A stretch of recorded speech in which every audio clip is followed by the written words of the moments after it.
¿Necesitas ayuda legal? Nuestros consultorios legales te guiarán a través del complejo mundo del derecho, respondiendo a tus dudas y protegiendo tus derechos. Consultorio Legal.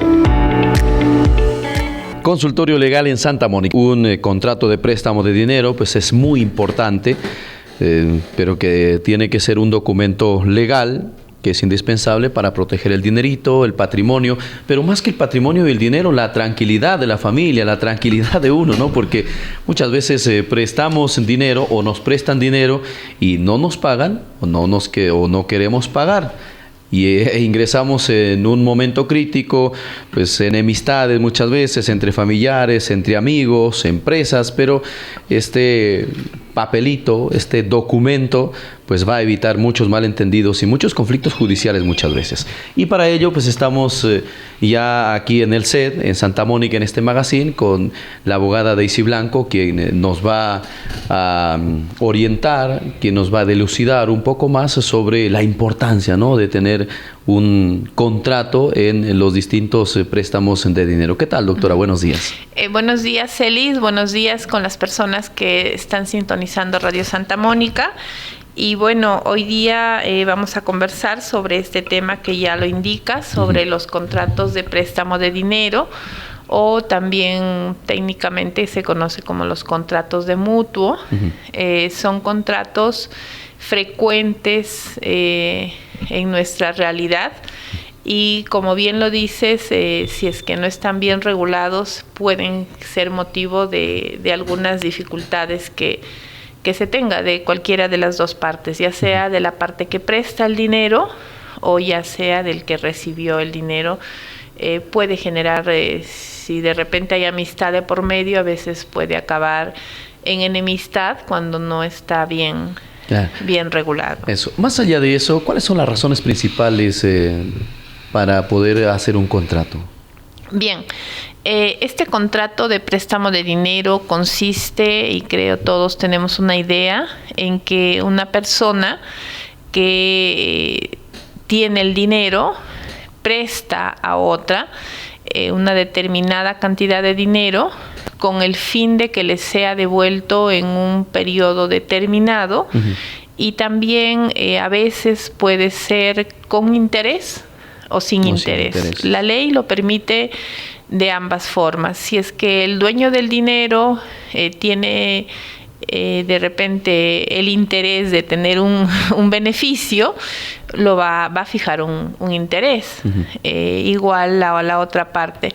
Entonces ese es el contrato de mutuo, ese es el contrato de préstamo de dinero, es el contrato por el cual una persona entrega cierta cantidad de dinero a otro para que este tercero lo utilice y genere el compromiso de devolución de esa misma suma de dinero en un plazo específico, y si las partes lo acuerdan, también se suma un interés. ¿Hay tipos de contrato, o si no los hay, qué es lo que deben incluir? Sí. Porque no simplemente considero de que pues es un documento, digamos que solo con el monto, pero consideraría que tendría que tener algunos puntos clave, ¿no? Sí. Para evitar problemas más adelante. La finalidad de hablar sobre este tema precisamente es dar cierta orientación de algunos actos de prevención que se pueden tomar para posterior no tener dificultades.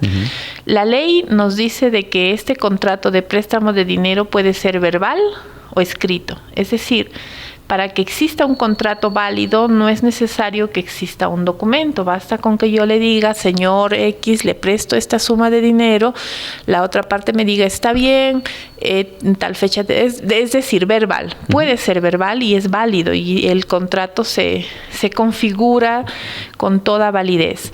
Pero este contrato verbal a posterior es el que más genera dificultades. Porque si la otra parte es de mala fe y se niega a que recibió el dinero, se niega a la devolución, se niega mucho más al pago de intereses, el que prestó el dinero prácticamente queda en el aire, como decimos, sin la posibilidad de recuperar su dinero. Entonces, si bien es cierto, un contrato de préstamo de dinero puede ser verbal y es válido, pero lo más recomendable es de que un préstamo de dinero se haga por escrito, por seguridad de ambas partes, tanto del que presta como del que recibe. Ahora, hoy en día se podría hacer un contrato verbal, digamos, a través de un audio o a través de un vídeo. Sí, precisamente, o sea, las posibilidades que tendrían quienes hacen un contrato verbal de poder recuperar su dinero y tener alguna prueba o evidencia de que efectivamente se hizo, es eso, un mensaje de WhatsApp. Es totalmente válido para acreditar que se realizó ese préstamo que fue en entrega directa sin documento. Una grabación de una llamada es un medio probatorio, un video, cualquier indicio electrónico que ahora lo utilizamos mucho, Claro. son evidencias o medios probatorios que van a ayudar a acreditar que existió ese préstamo. Ahora, cuando no es escrito, cuando no hay un papelito. Cuando hay un documento oficial. Ahora, ¿qué es lo que debe consignar este contrato, por ejemplo? ¿Qué es lo que debe decir en un mensaje o en el audio o en el vídeo en esta prueba fehaciente? Por ejemplo, en el mensaje, un mensaje que diga fulanito de tal, ya te deposité a tu cuenta tanto de dinero. Es decir, nombre, cantidad. Es que en un mensaje es difícil que vaya todo completo. Claro. Por lo general son indicios. Ajá. Por ejemplo, que le diga, ya te transferí a tu cuenta los 10,000 soles que me pediste cantidad que te preste. Y ahí en el teléfono se ve que ese mensaje estuvo dirigido al número tanto que corresponde a la persona tanto. Entonces, a través de esos indicios y esas evidencias que existen en el teléfono, ya se va a llegar a acreditar que efectivamente sí hubo un préstamo de dinero.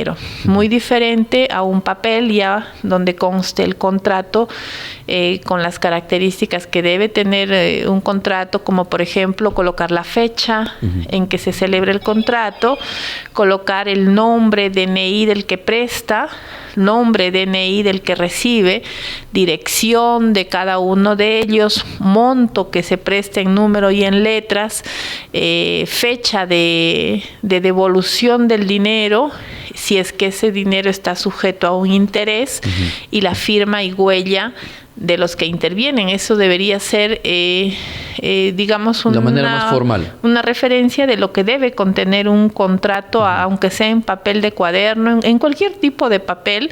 La cosa que ya es escrito ya quedó de forma escrita, y el hecho de que tenga la firma y la huella de las partes ya hace que exista la certeza de que se entregó. De qué forma se va a entregar el dinero también es bueno que se coloque, si se entrega en forma efectiva, transferencia en cuenta. Todos esos pormenores es recomendable que conste en un documento. Y si no consta, ya tendría que valerse de todos estos medios que indicios, acabamos de... entre paréntesis, entre comillas, ¿no? Que son válidos al final también para acreditar la existencia, porque como decíamos, si la ley no nos dice que tiene que ser por escrito para que sea válido el contrato, es decir, nos facilita que sea verbal, entonces hay que buscar los medios probatorios para acreditar la existencia. Para demostrar la existencia de esa deuda, ¿no? Y poder cobrar lo que hemos prestado, ¿no? Claro. Si no, nos quedamos en el aire. Sí. Hay personas, integrantes de la familia, que nos dicen que es casi imposible recuperar el dinero pues sin pruebas. Y esto lo confirma, ¿verdad, doctora? Como decíamos, definitivamente es bueno tomar la previsión necesaria de asegurarnos con un documento básico, sencillo, que no tienen que ir a un notario, no tienen que ir a un abogado. Es un documento que todos estamos en la posibilidad de coger un lapicero y un papel y redactar lo que ya acabamos de decir: nombres, monto, fechas de entrega, si está sujeto a intereses, el porcentaje de intereses, y colocar la firma y la huella. Entonces es un documentito muy básico que nos ayuda a evitar. Sí.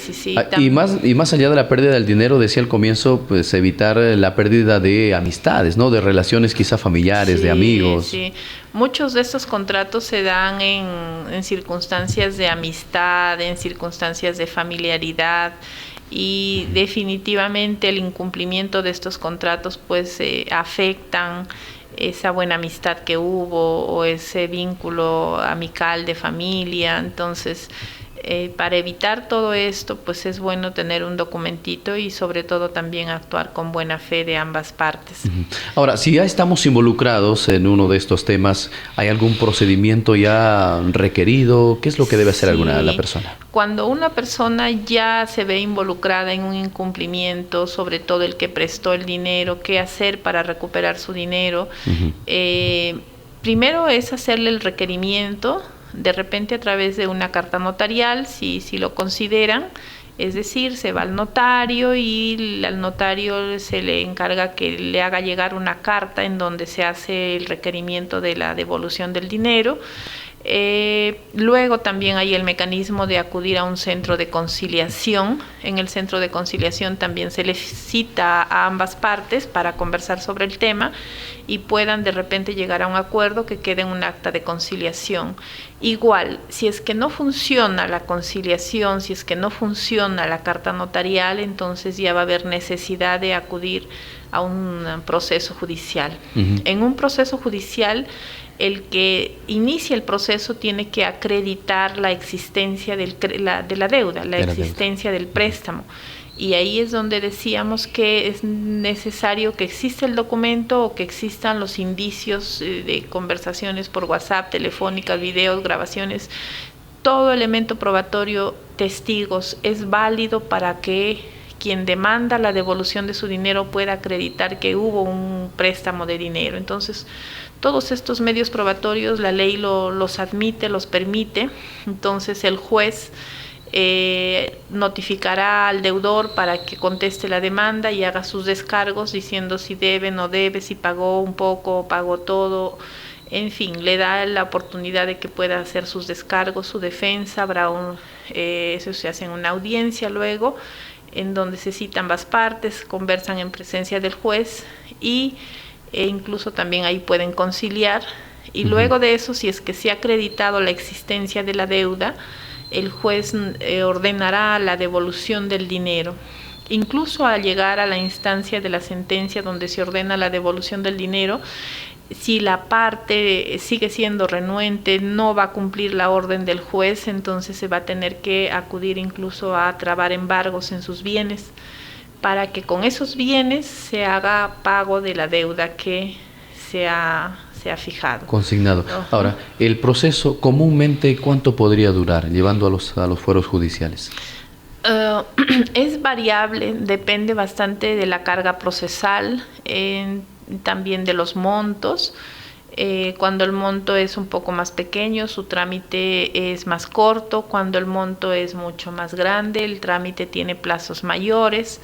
Entonces, en general, de montos pequeños, podemos decir un proceso de 6 meses, queriendo ser optimistas.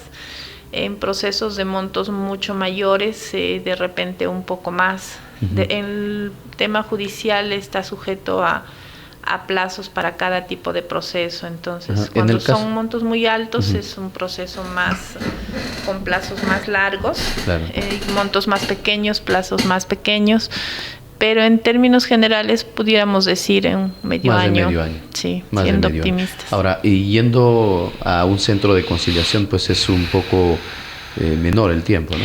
En el centro de conciliación es mucho menor porque se cita a ambas partes, se analiza sus posibilidades, se analiza las dificultades que pudieron haber tenido para cumplir con la deuda. Entonces, si ambas partes llegan a un acuerdo de que se va a pagar en tantas cuotas, eso se plasma en un acta y esa acta tiene valor de una sentencia, es decir, si no se cumple, se puede ejecutar esa sentencia, pero no funciona cuando no van las partes o cuando viendo no quieren llegar a un acuerdo. Lo que sí es de utilidad de esto es que cuando uno va a un proceso judicial para cobrar una deuda, el juez sí le pide previamente que haya agotado la vía de conciliación. Entonces, sea porque lleguen a un acuerdo o sea porque lo necesite para requisito de su proceso judicial posterior, es un requisito que pase por un centro de conciliación antes de iniciar un proceso judicial. Ya es un paso previo. Es un paso previo. ¿Y un aproximado? Del tiempo en conciliación es en 10 días se puede terminar ese trámite, porque la parte lo solicita, se notifica para dentro de 10 días y si acuden a esa audiencia, entonces ahí con ello termina.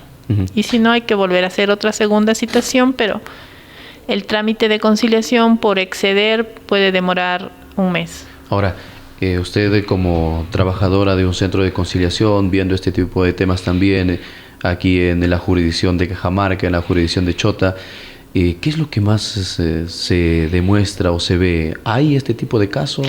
El tema de deudas es un tema muy frecuente, es un tema que se da en la sociedad, los préstamos de dinero, y definitivamente la conciliación es una forma pacífica de poder solucionarlo, porque va a ver la situación particular de cada persona, decir qué dificultades tiene, por qué no cumplió, cuáles son sus reales posibilidades. De repente puede pagarlo en partes, entonces es una buena alternativa para que puedan solucionar sus conflictos. ¿Y cuántos casos mensuales, por ejemplo, ven ustedes como centro de conciliación en este tipo de casos?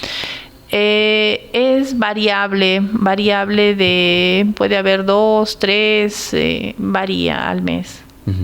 Y entonces, interesante que haya un contrato, ¿no? Que haya definitivamente. También es importante saber que el plazo de prescripción para cobrar una deuda es de 10 años. Eso significa que si una persona prestó una cierta cantidad de dinero y no le pagan, tiene 10 años para poder cobrarlo. Si es que ya pasa esos 10 años, entonces ya prescribe el derecho de cobrar. Es decir, si va a un proceso, le van a presentar una excepción de que ya pasó su tiempo para cobrar ese dinero y prácticamente ya queda en nada esa deuda. Ahora la otra orientación que me comentaban, pues es siempre también ver, como usted mismo lo ha dicho, pues ver, ¿no?, la posibilidad de que si te puede pagar, ¿no?, si tiene por lo menos algo de garantía para poder recuperar el dinero. Así es, sí. Eso es importante. Por ejemplo, si una persona prestó dinero y la persona a la que le prestó no tiene las posibilidades de pagar, entonces puede ser que vaya al proceso, gane el proceso, pero si no hay que embargarle y esa persona sigue renuente, sigue irresponsable con sus obligaciones, entonces va a quedar en documentos. Ahora, ¿qué pasaría allí? ¿Solamente queda en documentos o va a volver a otro proceso? Queda en documentos hasta que haya que embargarle a esa persona. Y bueno, pues el tema de la remuneración, por ejemplo, si bien es cierto, puede ser que esta persona tenga una remuneración alta, es una forma también en que puede hacerse pago las deudas, porque si bien es cierto, la ley dice que la remuneración es inembargable, pero pone un límite de que es inembargable. Creo que son 5 URPs, o sea, una URP está a 550 por 5 son casi 3,000 soles. O sea, si una persona tiene una remuneración superior a los 3,000 soles, entonces el exceso es embargable. El exceso es embargable. Supongamos una persona que percibe 5,000 soles y tiene deudas y no quiere pagar. Entonces, si bien es cierto, la remuneración es inembargable, pero hasta cierto monto. Luego de ese monto sí es embargable. Entonces, se puede embargar su remuneración para que vaya pagando. Por ejemplo, digamos, ¿no? Claro, si debe de 10,000, obviamente en un embargo de un mes no va a dar, pero claro, si se le embarga 1,000 mensual, ya va a poder cumplir. Muy bien, doctora, qué bueno tratar estos temas aquí en Santa Mónica para que los oyentes también estén siempre cautos. ¿Alguna orientación final, doctora? Bueno, como ya lo acabamos de decir, como prevención o de una forma más correcta de hacer este tipo de préstamos es teniendo un documento básico, simple, sencillo, pero que les va a ahorrar varios problemas en caso de incumplimiento. Entonces, en lo posible, pues generarse un documentito de esta naturaleza que a posterior va a ser de mucha utilidad. Muy bien. Hasta aquí este espacio consultorio legal tratando un tema interesante para evitar Principalmente problemas, rupturas familiares, rupturas con los amigos, para evitar la ruptura de la confianza por la falta de un contrato para el préstamo de dinero. Doctora, muchísimas gracias. Será hasta otra ocasión. Gracias a usted. Hasta aquí, Consultorio Legal. ¿Necesitas ayuda legal? Nuestros consultorios legales te guiarán a través del complejo mundo del derecho, respondiendo a tus dudas y protegiendo tus derechos. Consultorio Legal.